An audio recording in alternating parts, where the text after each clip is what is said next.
Salut tout le monde. Nous allons continuer cette série avec un des autres fils de Clovis, Childebert. À l'instar de ses frères, il héritera d'une partie du royaume de son père, et plus précisément le royaume de Paris. Entre nous soit dit, je trouve ça super stylé quand même ce terme de royaume de Paris. Il n'aura existé qu'une seule fois dans l'histoire et je sais pas, ça sonne bien. Nous allons voir en plus que son frère et lui, donc Clotaire, et Childebert étaient quand même un peu plus futés que leur frère Clodomir qu'on avait vu la dernière fois, qui, on doit bien l'avouer, n'a pas inventé l'eau chaude. Je rappelle que ce dernier est quand même mort en confondant ses troupes avec celles de l'ennemi, qu'il est revenu dans ce qu'il pensait être ses rangs et s'aperçut de son ultime erreur quand on commença à l'égorger. Ouais, c'est quand même très fort de sa part. Bon, assez parlé de Clodomir et concentrons-nous sur Childebert. Ce dernier contrôle un royaume comprenant, comme son nom l'indique, Paris, mais aussi une bonne partie de la Normandie, ainsi que la région de Bordeaux et la Charente. Pour ce qui est de sa gestion du royaume, le roi va laisser de plus en plus de responsabilités non seulement à l'Église, mais également au Seigneur. Nous verrons que ses successeurs procéderont de la même manière, et ce système va déboucher quelques siècles plus tard, et on le verra, à la féodalité.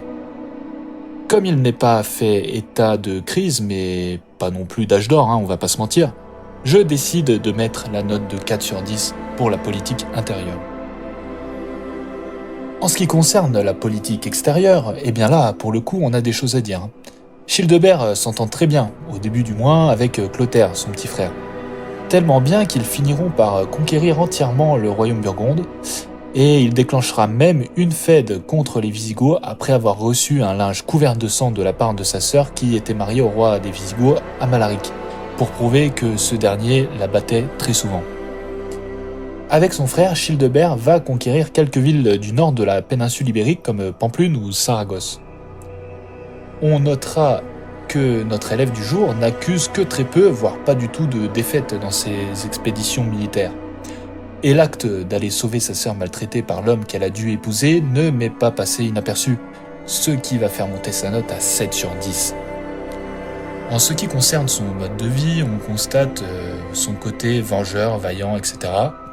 Mais malgré cela, on n'enlèvera pas son petit côté opportuniste. Je m'explique.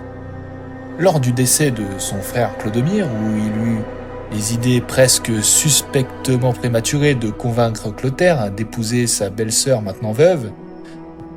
Et puis, deuxième étape, on le reverra avec Clotaire, d'aller assassiner les fils de Clodomir, donc ses neveux, pour ne pas qu'il revendique plus tard des terres qui pourraient lui revenir un jour. C'est là que je vais être un peu plus sévère et lui infliger la note de 3 sur 10.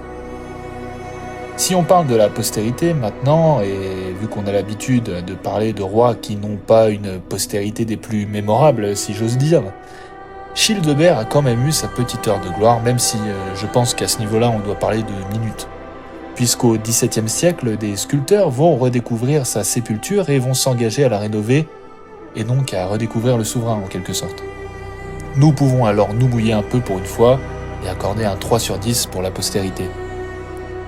J'ai été étonné du nombre d'informations un peu plus conséquent que ses frères, même si on reste très loin de la biographie interminable, je vous l'accorde. Mais j'aurais presque pris du plaisir à faire son conseil de classe. Bon après, n'exagérons rien, il s'en sort avec une moyenne générale de 4,25 sur 10. Après, il fait toujours mieux que son frère Clodomir. D'ailleurs, si vous n'avez pas vu la vidéo, installez-vous confortablement, prenez popcorn et...